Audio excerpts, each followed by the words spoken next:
Saya akan membacakan buat Bapak Ibu sekalian Kolose pasal 2 ayat yang ke-15 ya. Demikian bunyi firman Tuhan. Ia, yaitu Yesus Kristus Tuhan, telah melucuti pemerintah-pemerintah dan penguasa-penguasa dan menjadikan mereka tontonan umum dalam kemenangannya atas mereka ya. Nah, di dalam terjemahan bahasa Indonesia sehari-hari, Kolose pasal 2 ayat 15 bunyinya begini. Saya akan bacakan ya. Pada salib itu, Kristus membuat segala roh-roh yang memerintah dan berkuasa menjadi tidak berdaya lagi. Mereka dijadikan tontonan umum pada waktu Kristus menggiring mereka sebagai tawanan dalam kemenangannya.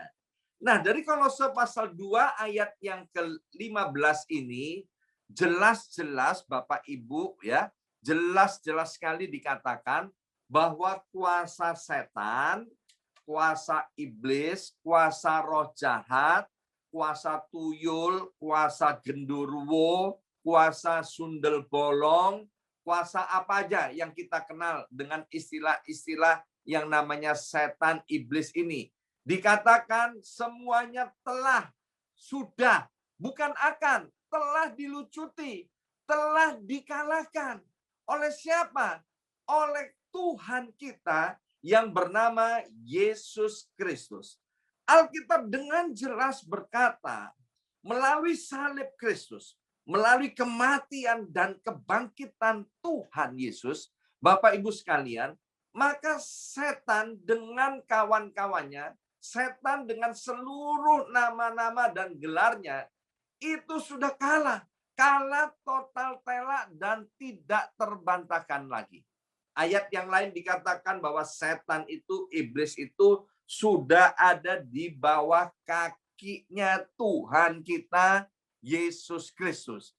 Jadi Bapak Ibu Saudara sekalian, kita kalau mengerti akan firman Tuhan ini, kita nggak perlu takut lagi dengan yang namanya kuasa setan, kuasa daripada roh-roh jahat yang ada saat ini yang mungkin kita mengenalnya. Saya senang sekali kemarin waktu hari Kamis acara Worship from Home, khususnya beberapa anak-anak Tuhan yang ada di BMC New York nih, yang secara khusus yang minta didoakan oleh hambanya Bapak Pendeta Daud Tony, ya kan? Waktu dilihat matanya dikatakan apa? Oh, kamu sudah menang, ya kan? Kamu sudah menang, kamu sudah bersih. Mengapa? Karena Tuhan Yesus.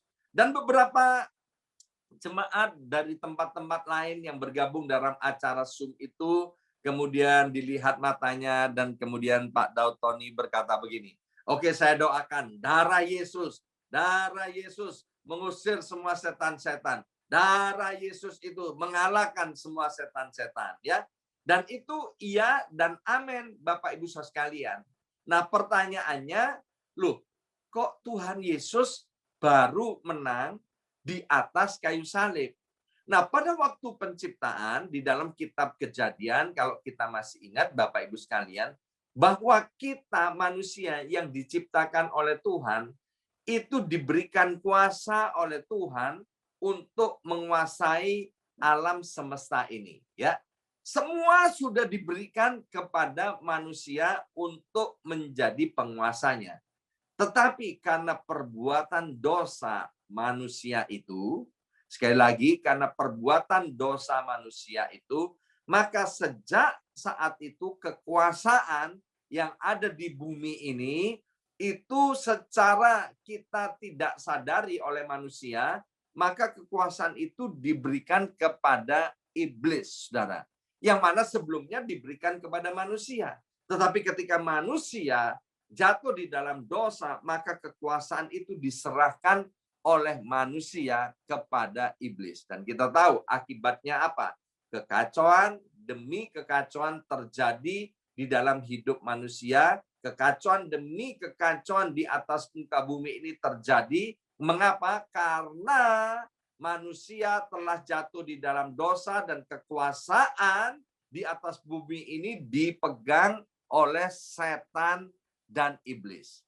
Tetapi kabar baiknya 2000 tahun yang lalu, di mana kita merayakan bulan yang lalu, hari Paskah, hari kebangkitan Tuhan kita Yesus Kristus, kita tahu bahwa Tuhan Yesus merebut kembali kunci kerajaan sorga, merebut kembali segala kuasa yang ada di atas muka bumi ini. Yesus sendiri berkata di dalam kitab Matius pasal 28 ayat 18, pada waktu kebangkitannya dia berkata begini, ya, kepada murid-muridnya, dia berkata, kepadaku telah diberikan segala kuasa di sorga dan di bumi.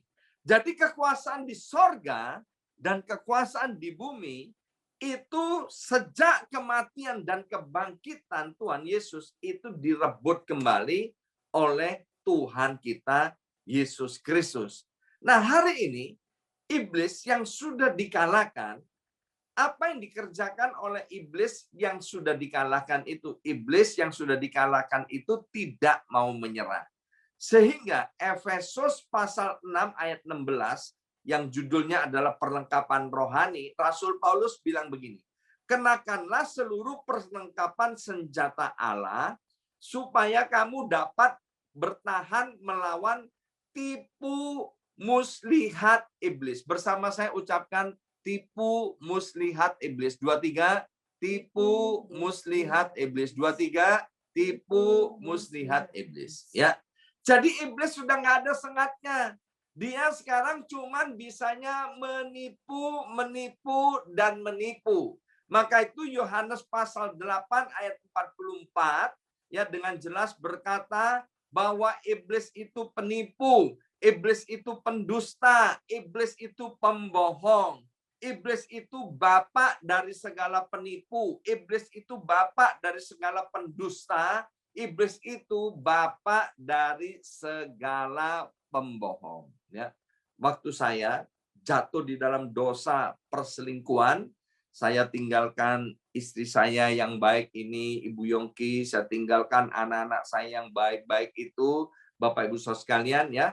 Kemudian terjadi kasak kusuk di sana sini. Waduh, Pak Yongki kena santet, ya Pak Yongki kena kuasa kegelapan dan lain sebagainya.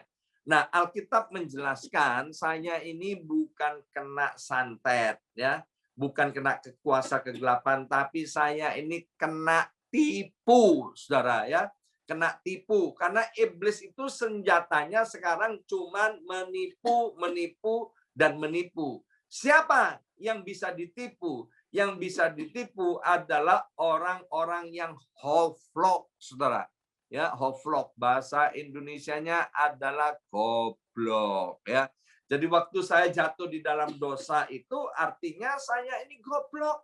Saya menyerahkan diri untuk ditipu oleh iblis, Saudara. Padahal nih kalau kita ada teman kita nipu kita nih, ya kan, nipu kita atau membohongi kita, kita ini sakit hatinya luar biasa. Benar atau benar? Ya kan? Misalnya kita punya uang 1 juta, ditipu oleh teman kita. Meskipun kita punya uang banyak, rasanya ya kan, aduh kok orang nipu saya ya. Itu rasanya kalau kita ketipu itu sakit sekali. Nah, seringkali kita nggak sadar, Saudara. Iblis itu menipu kita. Ya kan? Sehingga apa? Ketika menipu kita, maka kita melawan Tuhan, kita melakukan perbuatan-perbuatan yang tercela. Kita mengkhianati keluarga, kita mengkhianati Tuhan, kita tidak melakukan firman Tuhan. Itu adalah sengat iblis yang tidak berkuasa, tetapi itu merupakan tipu daya daripada iblis. Jadi iblis itu sekarang kerjanya bohongi, dan nipu. Dia bilang begini, ya. Waktu saya selingkuh, iblis bohongi saya. Dia bilang begini, aduh, tinggalkan saja istrimu, ya kan, coba tuh. wanita itu lebih baik, lebih perhatian kepada kamu, lebih mendukung kamu, ya. Kemudian saya percaya dengan tipuan iblis itu. Kenapa, saudara? Padahal firman Tuhan berkata, kasihilah istrimu. Kasihilah istri masa mudamu. Bukan kasihilah istri mudamu. Bukan, tapi kasihilah istrimu. Istri masa mudamu. Ya, itu perkataan Tuhan kita, Yesus Kristus. Tapi karena saya percaya kepada kebohongan daripada iblis, maka saya hidup di dalam dosa. Masih ingat peristiwa di Taman Eden, ya?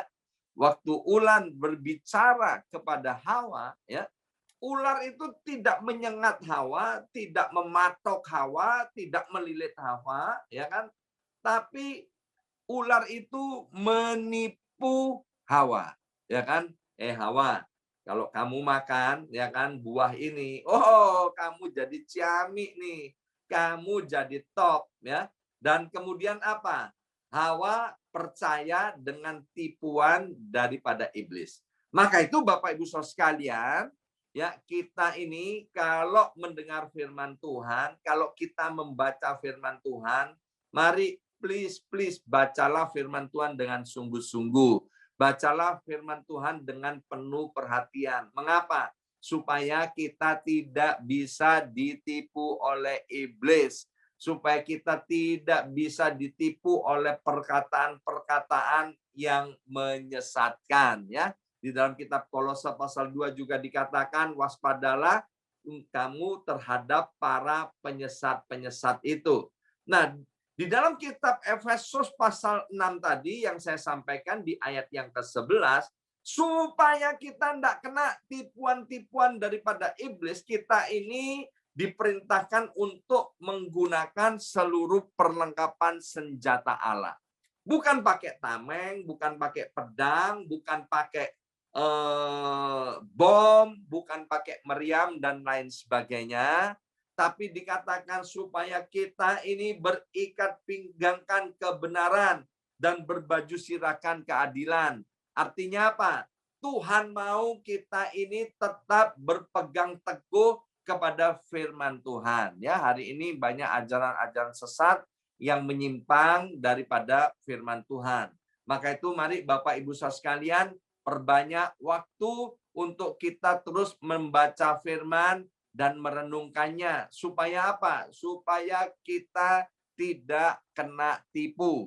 Kalau Bapak Ibu sekalian tahu, itu karyawan-karyawan yang ada di bank, yang khususnya kasir yang menerima uang, maka kasir-kasir di bank itu diajarin untuk memegang uang yang asli.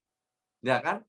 Ketika mereka terbiasa memegang uang asli, mereka tahu ketika ada uang yang palsu. Ya, waktu saya masih remaja, saya sudah bekerja, saudara. Ketika itu saya ingat mungkin usia saya sekitar 13 tahun. Ya, kalau liburan, ya, kalau liburan saya ini kerja di toko emas, saudara. Ya, kalau liburan saya kerja di toko emas. Jadi sejak umur 13 tahun saya itu sudah mengerti emas asli dengan emas palsu. Mengapa? Karena saya diajarin, ya kan? Ini loh kalau emas asli. Jadi tiap hari kalau pas liburan saya itu bergaulnya dengan emas. Sehingga ketika ada orang-orang membawa emas palsu, menjual emas palsu, oh, dengan cepat saya dapat membedakan. Oh, ini emas palsu. Dan ketika saya bawa ke batu pengujian, saya tahu ternyata emas itu benar-benar palsu. Maka itu Bapak Ibu Saudara sekalian, seperti kata Rasul Paulus, yang pertama, berikat pinggangkan kebenaran dan berbaju sirahkan keadilan. Yang kedua, kakimu berkasutkan kerelaan untuk memberitakan Injil damai sejahtera. Selanjutnya dikatakan, dalam segala keadaan pergunakanlah perisai iman. Sebab dengan perisai ini kamu akan dapat memadamkan semua panah api dari si jahat. Dan terimalah ketopong keselamatan dan pedang roh, yaitu firman Allah. Dalam segala doa dan permohonan, berdoalah setiap waktu di dalam roh, dan berjaga-jagalah di dalam doamu itu dengan permohonan yang tidak putus-putusnya, juga berdoalah untuk segala orang-orang kudus. Maka itu Bapak Ibu Saudara sekalian, saya berdoa kepada Bapak Ibu sekalian, tidak ada lagi di antara kita maupun anggota keluarga kita yang bisa ditipu oleh si jahat itu. Maka itu mari semua sekarang kembali kepada Tuhan, pelajari firman Tuhan, pegang firman Tuhan, supaya kita tidak bisa ditipu dan tidak bisa diperdaya oleh iblis. Ingat, jangan pernah takut lagi, jangan pernah takut lagi dengan iblis, sebab tadi dikatakan di dalam Kolose pasal 2 ayat yang ke-15, bahwa iblis itu sudah kalah total tela dengan kematian dan kebangkitan Tuhan Yesus. Senjatanya iblis cuman nipu, nipu, nipu, bohongi, bohongi, bohongi, berdusta, berdusta, berdusta kepada anak-anak Tuhan. Untuk apa? Alkitab dengan jelas berkata, iblis datang ke dunia untuk mencuri, membunuh, dan membinasakan. Doa saya, tidak ada seorang pun dari antara kita yang bisa dicuri oleh iblis. Baik itu kesehatannya, baik itu kedamaiannya, kesejahteraan dalam keluarga dan rumah tangganya. Tidak ada yang dicuri oleh iblis, tidak ada yang dibinasakan. Semuanya karena kita memiliki panglima perang, yaitu Kristus Yesus Tuhan, yang sudah melucuti dan mempermalukan iblis itu sejak 2000 tahun yang lalu. Maka itu Bapak Ibu Saudara sekalian, mari kita tetap dengan kepala tegak, mata kita tertuju kepada panglima perang kita, yaitu Yesus Kristus Tuhan. Mari kita berdoa. Materaikan setiap benih kebenaran firman Tuhan ini, ya Aba, ya Bapa. Biarlah kami mau sungguh-sungguh Tuhan, mengerti Tuhan dan memahami bahwa kami ini memang lebih daripada pemenang oleh karena Kristus Yesus Tuhan. Lindungi setiap anak-anak-Mu, tidak ada seorang pun di antara kami yang bisa ditipu lagi, tidak bisa lagi dibohongi oleh si jahat iblis ini. Dalam nama Yesus, haleluya, amin.